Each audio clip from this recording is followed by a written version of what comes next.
जय हिंद दोस्तों, नमस्कार। बात कर लेते हैं आज के दिन भर की सारी बड़ी खबरों की, जहां सबसे पहले आपको बताएंगे पाकिस्तान के खिलाफ सामने आया जापान। भारत का हाथ पकड़कर बोला सीमा पार ये हरकत नहीं करेंगे बर्दाश्त। जिसके बाद आपको बताएंगे क्या पाकिस्तान के समर्थन में आया चाइना। आखिर चीन ने क्यों कहा कि एक्सक्लूसिव ग्रुपिंग बनाकर हमारी घेराबंदी बिल्कुल भी स्वीकार नहीं करेंगे। बताएंगे जापानी पीएम के भारत दौरे से कैसे चीन बौखला उठा। दोस्तों, दुश्मन के रडार को देगा धोखा, जापान की निंजा टेक्नोलॉजी से लैस होंगे भारतीय युद्धपोत।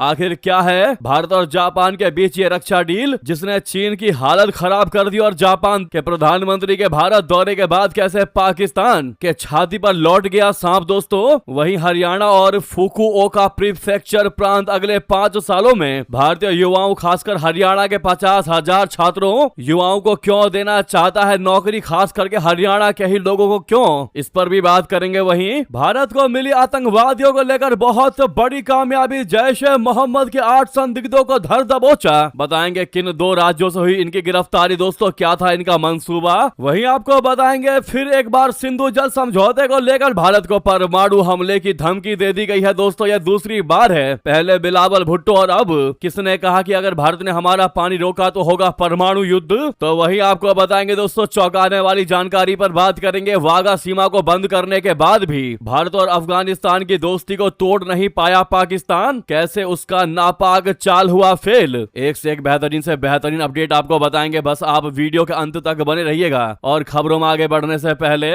मानते हैं कि आज के समय में भारत की विश्व वाली कूटनीति सबसे बेहतरीन और अव्वल दर्जे की है। तो वीडियो को लाइक करके, चैनल को सब्सक्राइब करके, बेल आइकन दबा के कमेंट में जय हिंद कह दीजिएगा। बात करते हैं पहली सबसे बड़ी और चौंका देने वाली खबर की, जहां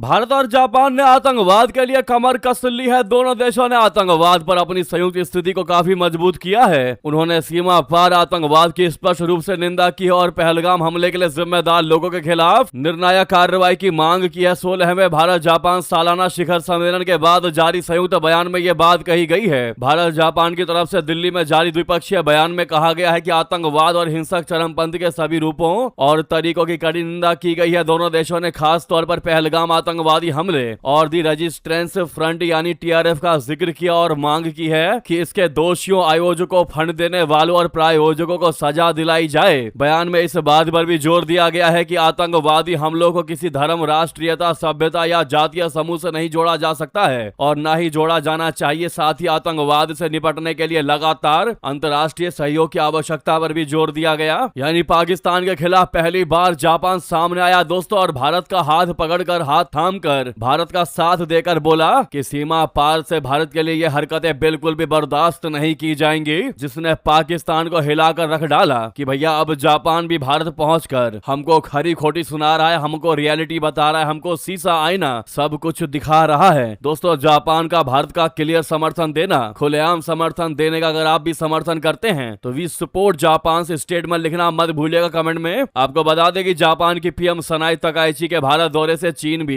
अब जलता हुआ दिखाई दे रहा है। काफी ज्यादा बौखला गया है चाइना। चीन तुरंत इस दौरे पर अपनी आपत्तियां जाहिर करने लगा है। शुक्रवार को चीनी विदेश मंत्रालय ने कहा कि देशों के बीच आपसी सहयोग का मकसद किसी तीसरे पक्ष को निशाना बनाना या किसी दूसरे देश के हितों को नुकसान पहुंचाना नहीं होना चाहिए। दोस्तों, यह बयान भारत और जापान द्वारा जापानी प्रधानमंत्री सनाई तकाइची की दिल्ली यात्रा के दौरान कई अहम पहल शुरू करने के एक दिन बाद आया है। सनाई तकाइची को प्रधानमंत्री नरेंद्र मोदी जी ने छोटी बहन कहा है और जापान के साथ रिश्तों को प्राथमिकता दी है। चीन के विदेश मंत्रालय के प्रवक्ता गुओ जियाकुन ने मीडिया ब्रीफिंग में कहा कि देशों के बीच सहयोग ऐसा होना चाहिए जिससे क्षेत्रीय देशों के बीच समझ और भरोसा बढ़े और इलाके में शांति व स्थिरता बनी रहे। गुओ जियाकुन प्रधानमंत्री नरेंद्र मोदी जी और जापानी प्रधानमंत्री के बीच बातचीत के बाद सप्लाई चेन को मजबूत करने के लिए क्रिटिकल मिनरल्स पर भारत और जापान के बीच सहयोग से जुड़े एक सवाल का जवाब दे रहे थे। गुओ ने कहा कि इस तरह के सहयोग का मकसद किसी तीसरे पक्ष को निशाना बनाना या उसके हितों को नुकसान पहुंचाना नहीं होना होना चाहिए और तो और इसका इस्तेमाल एक्सक्लूसिव ग्रुपिंग बनाकर फूट और टकराव को बढ़ावा देने के बहाने के तौर पर भी नहीं किया जाना चाहिए। उन्होंने आगे कहा कि ग्लोबल इंडस्ट्रियल और सप्लाई चेन को सुरक्षित और स्थिर रखना सभी देशों की साझा जिम्मेदारी है। सभी पक्षों को खुलेपन और सहयोग को बढ़ावा देने चाहिए और इस प्रक्रिया में रचनात्मक भूमिका निभानी चाहिए। आपने देखा दोस्तों कैसे भारत में जापान के प्रधानमंत्री सनाई तकाइची के पहुंचने पर आग बबूला बौखला उठा है चीन और ग्रुपिंग बनाकर घेराबंदी स्वीकार नहीं करने जैसा दे रहा है बयान। आप क्या जवाब देना चाहेंगे दोस्तों इस मुद्दे पर, बताइएगा जरूर। वहीं आपको बता दें चीन का बौखलाना भी नेचुरली माना जा रहा है क्योंकि भारत और जापान ने रक्षा सहयोग के क्षेत्र में एक ऐतिहासिक कदम उठाते हुए पहली बार संयुक्त रक्षा तकनीक विकास परियोजना की घोषणा कर डाली। दोनों देशों ने मिलकर यूनिकॉर्न यानी यूनिफाइड कॉम्प्लेक्स रेडियो एंटीना नामक अत्याधुनिक नौसैनिक रेडियो एंटीना सिस्टम विकसित करेंगे। प्रधानमंत्री नरेंद्र मोदी जी ने इसे भारत जापान रक्षा तकनीकी साझेदारी में नया अध्याय बताते हुए कहा कि ये परियोजना क्षेत्रीय शांति, समुद्री सुरक्षा और नियम आधारित व्यवस्था को मजबूत करेगी। इस जानकारी के बाद प्रधानमंत्री मोदी जी के इस बयान के बाद चीन की हालत खराब होकर उसने ऐसे ऐसे बयान देने शुरू कर दिए जिससे कि साफ पता चल रहा है कि कितना ज्यादा झुंझला उठा है चीन। दोस्तों उधर आपको बता दे इतना ही नहीं, जापान की औद्योगिक आवश्यकताओं को पूरा करने के लिए अगले 5 वर्षों में हरियाणा के लगभग 50,000 युवाओं को रोजगार और इंटर्नशिप के अवसर दिए जाएंगे। जापान के फुकुओका प्रीफेक्चर प्रांत ने हरियाणा के साथ एक ऐतिहासिक सहयोग किया है। हरियाणा सरकार के एक प्रवक्ता ने बताया है कि जापान के फुकुओका प्रांत में लगभग 80% कंपनियों को, जिनमें सेमीकंडक्टर, ऑटोमोबाइल, इंफॉर्मेशन टेक्नोलॉजी और मैन्युफैक्चरिंग सेक्टर की कंपनियां शामिल है, उन्हें अभी तकनीकी रूप से कुशल कर्मचारियों की भारी कमी का सामना करना पड़ रहा है। कुशल कर्मचारियों की आवश्यकताओं को पूरा करने के लिए फुकुओका प्रांत की सरकार ने हरियाणा से सहयोग मांगा है। प्रवक्ता ने कहा है कि अगले 5 सालों में हरियाणा के लगभग 50,000 युवाओं को फुकुओका में रोजगार के अवसर मिल सकते हैं। आपको बता दो दोस्तों कि जापान में बुजुर्गों की बढ़ती आबादी और कम होती कार्यशील जनसंख्या के कारण फुकुओका की लगभग 80% तकनीकी और औद्योगिक कंपनियां कुशल कर्मचारियों की भारी कमी का सामना कर रही हैं। वही नेक्स्ट खबर की बात करते हैं, जहां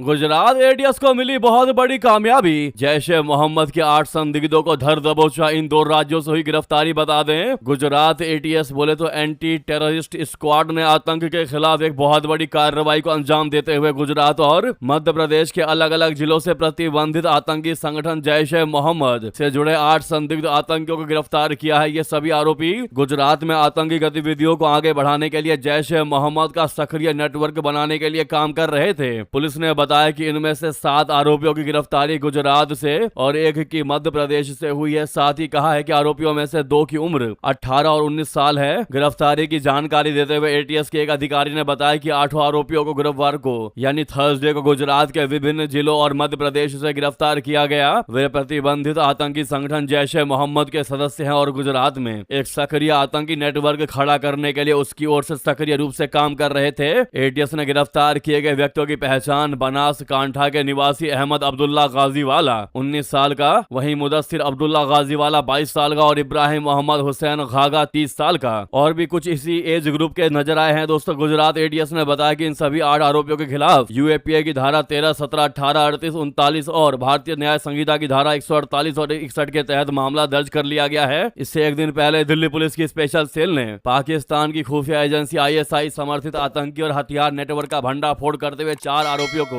गिरफ्तार किया है। इस बारे में जानकारी देते हुए गुरुवार को पुलिस अधिकारी ने बताया कि इस बाबत 3 आरोपियों को पंजाब से और 1 को दिल्ली से पकड़ा गया है। अधिकारियों ने बताया कि आरोपियों को उनके आकाओं ने दिल्ली में धार्मिक स्थलों और पुलिस प्रतिष्ठानों की रेकी करने का काम सौंपा था। उधर आपको बता दें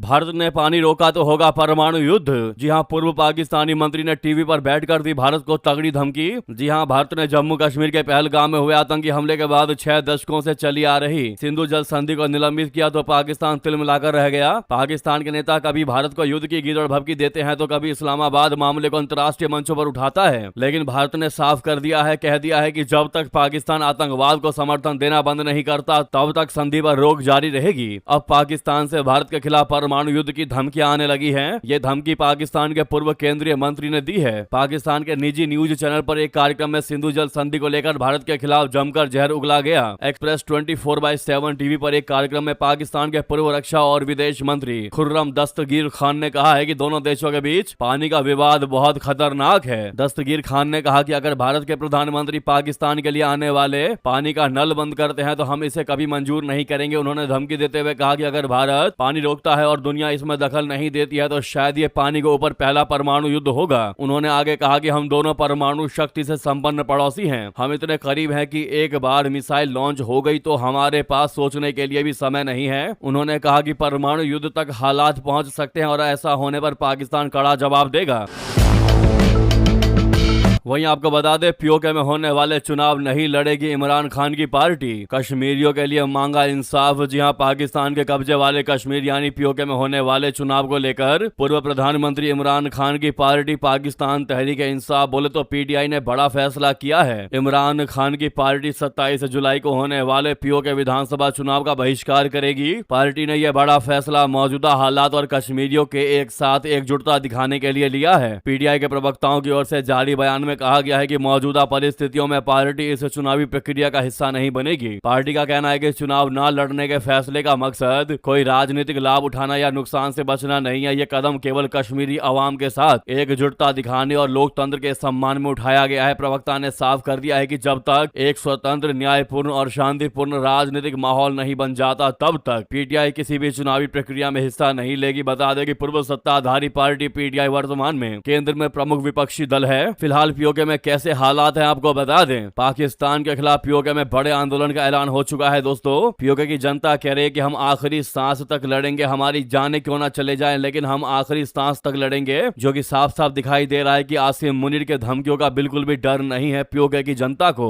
अब बगावत पर पूरे तरीके से उतर चुकी है। जान माल नुकसान का भी कोई परवाह नहीं है। बता दें, पाकिस्तान के कब्जे वाले कश्मीर पीओके में 5 जुलाई को बड़े विरोध प्रदर्शन का आह्वान किया गया है और 5 जुलाई परसों ही यानी कि संडे के दिन है। ये अपील ऐसे समय में की गई है जब पीओके में पाकिस्तान में प्रदर्शनकारियों के खिलाफ पाकिस्तान रेंजर्स और पुलिस ने भारी बल प्रयोग किया है। पीओके में प्रदर्शन की अगुवाई कर रही अवामी एक्शन कमेटी ने कहा है कि प्रदर्शनकारियों को बड़े पैमाने पर हिरासत में ले लिया जा रहा है, उन्हें जबरन गायब किया जा रहा है। दमन का यह तरीका बलूचिस्तान की तरह है, जहां पाकिस्तानी सेना पर बलूच लोगों को गायब करने के आरोप लगते रहे हैं। मेहरान ने पाकिस्तान के दमन के आगे झुकने से साफ इनकार कर दिया और कहा कि हम अपनी आखिरी सांस तक लड़ेंगे। इसके साथ ही उन्होंने जोर देकर कहा कि पाकिस्तानी बलों के दमन के बावजूद आंदोलन शांतिपूर्ण बना रहेगा। उन्होंने कहा कि हम बिना हथियारों के लड़ेंगे। दोस्तों, मेहरान जो है वो जम्मू कश्मीर अवामी एक्शन कमेटी के नेता हैं और वकील ख्वाजा हैं, जिन्होंने ये सीधा सीधा बगावत की लकीर छेड़ दी है पाकिस्तान के हुक्मरानों के लिए। इस मुद्दे पर आपकी क्या राय है दोस्तों, जरूर कमेंट करके बताइएगा। तो उधर आपको बता दें,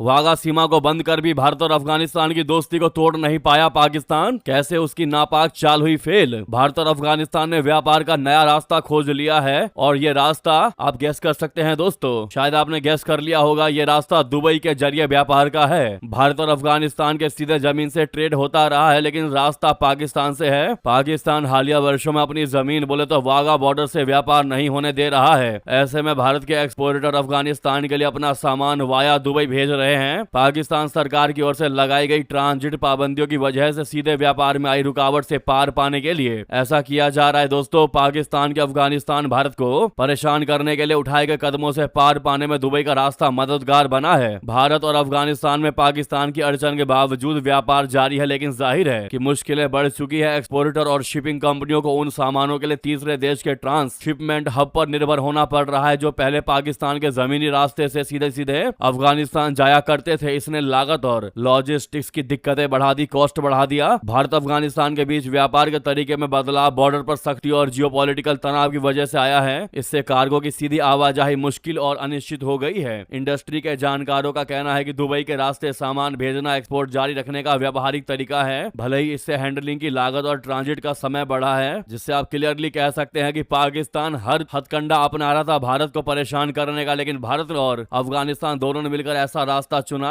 कि वाघा सीमा को बंद करने के बावजूद भी कोई फर्क नहीं पड़ा और पाकिस्तान के साथ मोय मोय हो गया। इस पर आपकी राय तो बनती है दोस्तों। रिक्वेस्ट है जहां पर भी आपका ग्रुप हो व्हाट्सएप फेसबुक एक्स पर वीडियो को शेयर करना मत भूलिएगा। लगे हाथों वीडियो को लाइक करके इस चैनल को सब्सक्राइब करके बेल आइकन दबा के कमेंट में जय हिंद कह दीजिएगा। मिलते हैं आप अगली बड़ी खबर में। यहां तक बने रहने के लिए आप सभी का बहुत बहुत धन्यवाद, बहुत बहुत आभार। जय हिंद, जय भारत।